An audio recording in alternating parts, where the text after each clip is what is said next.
E aí galera, beleza? Então, nessa aula de hoje nós vamos dar início ao capítulo 2, mas calma, fiquem tranquilos que na quinta-feira nós tivemos o feriado de Corpus Christi, nós não podemos ter aquela live que ia acontecer, né?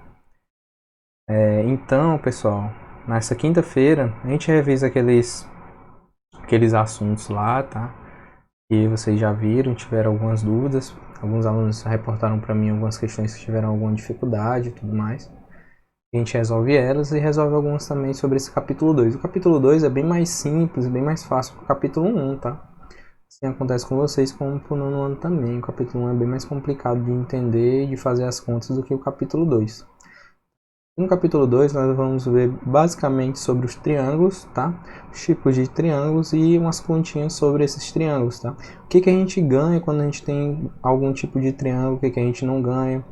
Tá? Isso vai ser bem importante quando a gente estudar polígonos como um todo, né? Porque em alguns polígonos nós conseguimos ver triângulos dentro deles, e esses triângulos vão facilitar nossas contas, e às vezes o único caminho de se sair de uma questão que envolve polígonos é usando os triângulos que nós vamos encontrar nas questões, tá bom? Então peço que vocês acompanhem, tá? Junto com o livro de vocês, essa videoaula. Vou tentar fazer uma videoaula rápida, tá? Só explicando os conceitos mesmo do assunto, tá bom? E eu vou passar uma atividadezinha no plural para vocês. Amanhã na terça-feira eu continuo as atividades, tá? Continuo o conteúdo e vou responder 2 ou 3 questões que eu vejo que vocês estão com dificuldade aqui do capítulo 2. Nossa live eu acho que na quinta-feira vai ser um pouquinho mais longa, tá? Por conta do assunto acumulado que ficou por conta desse feriado aí, tá ok? Então vamos dar início aqui ao capítulo 2, tá? Então, capítulo 2, o caderno 2, triângulos.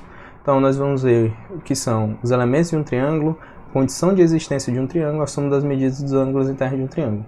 Isso tudo aqui a gente já viu, né? Soma das medidas dos ângulos internos do triângulo, naquela formulazinha do SI, né? Você trocando aquele Nzinho por 3, a gente viu que a soma dos ângulos internos de um triângulo qualquer é 180 graus. Então isso aí vocês já sabem, vocês vão tirar de letra, tá bom? Então vamos lá, ó. Elemento de um triângulo. O triângulo é o polígono com o menor número de lados, ou seja, possui apenas 3 lados. Tá? Aqui nós temos um triângulo, tá ok? E aqui a gente vai determinar o que são todas essas letras aqui, tá? Tanto as letras do nosso alfabeto como do alfabeto grego, tá? Então, os elementos de um triângulo. Tá? Os pontos em maiúsculo A, B e C, tá? Em maiúsculo, estão vendo aqui? São os vértices, tá? Você já sabe o que é vértice a partir daquele capítulozinho de polígonos, tá? Capítulo 4 do livro 1, tá? Então, os ângulos BAC, ABC e BCA são os ângulos internos, né? Vou mostrar aqui para vocês, ó. BAC, o ABC e o BCA. São os 3 ângulos aqui, tá bom? Só que aqui ele dá outras letras, vocês estão vendo aqui, ó, para esses ângulos aqui. Para não falar ângulo BAC, ângulo ABC, ângulo BCA, ele troca pelas letras, né? O BAC vai ser o ângulo alfa, o ABC vai ser o ângulo beta e o BCA vai ser o ângulo gama aqui, tá? Então, ó, lá, ó, alfa, beta e gama representam as medidas desses ângulos internos, tá? Ó, o CAP, o ABQ e o BCR são os ângulos externos. Então, vou mostrar aqui para vocês, ó. O CAP é o ângulo externo do ângulo alfa. Tá vendo aqui, ó? Alfa externo. O ângulo ABQ é o ângulo externo a esse ângulo beta, tá bom? Então, ó, vocês estão vendo aqui, ó, o interno é beta e o externo é o externo de beta, tá? O beta com esse Ezinho aqui. E o BCR representa-se gama E, que é o externo do ângulo gama, tá bom? Então aqui, alfa E, beta E, y E representam as medidas dos ângulos externos. E vocês lembram o seguinte, né? Ângulo interno mais ângulo externo, tá? Dá igual a 180 graus. Vocês já viram isso lá no capítulo 4, né? Do livro 1. Bom? Os segmentos BC, AC e AB são os lados desse triângulo, tá bom? Então, aqui ele coloca as medidas, ó. O lado BC, tá? O lado BC mede A. O lado AC mede B e o lado AB mede C, tá bom? Então essas vão ser as medidas do lado. Então vai ser um número, tá ok? E o triângulo não possui diagonais. Coloquei na prova de vocês uma coisa parecida com essa, né? Falando sobre as diagonais de um triângulo e tudo mais. Verdade? Então nós temos o seguinte, ó, elementos do triângulo. Aqui está o triângulo ABC. A gente representa um triângulo, né? Assim, um triângulozinho com os pontos que determinam esse triângulo. Ó. Triângulo ABC. É assim que a gente dá o nome de um triângulo, tá ok? Então, o lado AB e o ângulo de medida gama são opostos, tá? Ó, vamos olhar para o gama aqui, ó. Esse ângulo gama está oposto, tá, a esse lado AB. Estão vendo aí? O lado AC e o ângulo de medida beta são opostos. Estão vendo o betazinho aqui? Então, beta está oposto ao lado de medida B, né? Que é esse ladozinho que ele chama AC, tá certo? E o lado BC está oposto a alfa. Estão vendo aqui o alfa? Estão vendo aqui onde está o BC? Então eles são opostos. Bom, então isso aí a gente vai ganhar umas coisinhas com isso, com o lado oposto a um ângulo, tá? Então, o lado AB e o vértice C são opostos, tá? Ó, o lado AB e o vértice C são opostos. O lado AC e o vértice B são opostos. E o lado BC e o vértice A são opostos. Isso aí a gente já viu também, né? Então, existem algumas situações. Ó, lados de mesma medida, tá? Se não houver, estão opostos a ângulos de mesma medida, tá? Então, por exemplo, se esse beta e gama, tá, tiverem a mesma medida, tá? Se beta for igual a gama, então nós temos que o lado AC vai ser igual ao lado AB, tá bom? Eles não são opostos, então a medida de B vai ser igual à medida de A, tá certo? Ou então, se você souber que essa medida C é igual à medida B, então você vai ter que beta é igual a gama, tá bom? Isso é o vice-versa, tá bom? Se dois lados são iguais, um triângulo, os ângulos opostos a esses dois lados serão iguais. O mesmo vale o seguinte, se eu tenho dois ângulos iguais, os lados opostos a esses ângulos serão iguais também, ok? Então, o maior lado, se houver, estará oposto ao ângulo de maior medida. Então, se você sabe os três ângulos de um triângulo, você vê que o ângulo tal é maior. Então, o lado oposto a esse ângulo, que é o maior, vai ser o maior lado desse triângulo também. Ok? E o menor lado, se houver, será oposto ao ângulo de menor medida. Certo? Vê que é bem fácil assim de entender. O maior lado vai estar oposto ao maior ângulo e o menor lado vai estar oposto ao menor ângulo. Ok? Então vamos aos elementos de um triângulo. Vamos classificar esses triângulos. Existem algumas classificações quanto à medida dos lados, tá? E quanto às medidas dos ângulos, tá? Então, classificação quanto às medidas dos lados. Em um triângulo isósceles, o lado desigual, se houver, normalmente é chamado de base. Embora qualquer lado de um triângulo possa ser base, tá bom? Então, num triângulo isósceles é um triângulo que tem dois lados iguais. O terceiro lado, se ele tem dois lados iguais, né? O terceiro lado vai ser chamado de base, tá? Então vamos lá. Ó. Primeiro a gente vai falar sobre classificação quanto à medida dos lados, tá? Primeiro a gente vai falar sobre o triângulo escaleno. No triângulo escaleno, tá? Ele existe quando os lados têm medidas diferentes, tá?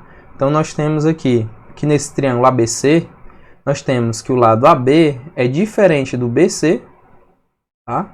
Diferente do BC e é diferente do AC. Ou seja, todos os lados são diferentes. Então, quando todos os lados são diferentes um do outro, nós temos que esse triângulo vai ser o escaleno, tá? Então, o triângulo isósceles, como eu já falei antes, é um triângulo que ele possui dois lados iguais, ok? E o terceiro lado, que é o diferente, né, a gente chama ele de base. Aqui nós estamos vendo que o lado AB é igual ao lado AC, tá certo? Aí você pode se perguntar o seguinte: professor, o que a gente ganha com esses lados serem iguais? Lembra do que eu falei bem no começo, antes aqui na aula, que se esses dois lados aqui, o lado AB e o lado AC são iguais, então o ângulo ABC e o ângulo ACB vão ser iguais também. Porque ó, o ABC é esse ângulozinho aqui, ele está oposto a esse lado. E o ACB está bem aqui, ó, e ele está oposto a esse outro lado. Então, se esses dois lados, né, são iguais, AB e BC, esses dois ângulos aqui são iguais também. Ok? No triângulo equilátero, todos os lados são iguais, consequentemente, todos os seus ângulos serão iguais também. Esse é o mais simples de todos. Esse é o triângulo equilátero. Todos os lados têm a mesma medida, todos os ângulos são a mesma medida. Aí você lembra lá no capítulo 4, o que a gente viu sobre polígonos regulares. Polígonos regulares são aqueles polígonos que possuem todos os lados de mesma medida e todos os ângulos com a mesma medida. Então a gente pode dizer que um triângulo equilátero, voltando lá no assunto do capítulo 4, é um polígono regular, é um triângulo regular, tá bom? Então vamos lá. Note que todo triângulo equilátero é isósceles, mas nem todo triângulo isósceles é equilátero. Então vimos que lados de mesma medida, se houver, são opostos a ângulos de mesma medida, o que eu já falei antes, e vice-versa. Em um triângulo equilátero, todos os lados possuem a mesma medida. Então, todos os ângulos possuem a mesma medida. Certo? Foi o que eu já falei para vocês. Tá? Então, a gente vai classificar agora os elementos de um triângulo em relação à medida dos seus ângulos. Tá? Ó, triângulo acutângulo. Você olha logo pelo nome. Triângulo acutângulo lembra triângulo com ângulos agudos. Então, se você tem um triângulo que todos os ângulos são agudos, então a gente pode dizer que esse triângulo aí é acutângulo, tá? Quando é que a gente tem um ângulo agudo, professor? Quando o ângulo está entre 0, é maior do que 0 e menor do que 90 graus. Se a gente tem isso, todos os ângulos desse triângulo, todos os ângulos internos desse triângulo estão entre maior do que 0 e menor do que 90 graus, a gente pode dizer que esse triângulo é acutângulo, tá? O triângulo retângulo é quando a gente possui um ângulo de 90 graus, tá? Quando tiver um ângulo de 90 graus, é um triângulo retângulo. O ângulo de 90 graus, a gente determina ele como um quadradinho, tá? Como um quadradinho no lugar do ângulo. A gente não faz uma curvinha quando a gente coloca ângulo, né? Quando a gente sabe que ele é retângulo, a gente coloca um quadradinho. A gente completa um quadradinho nesse ângulo aí, tá? Fica fácil de vocês identificar depois nas figuras lá do livro de vocês.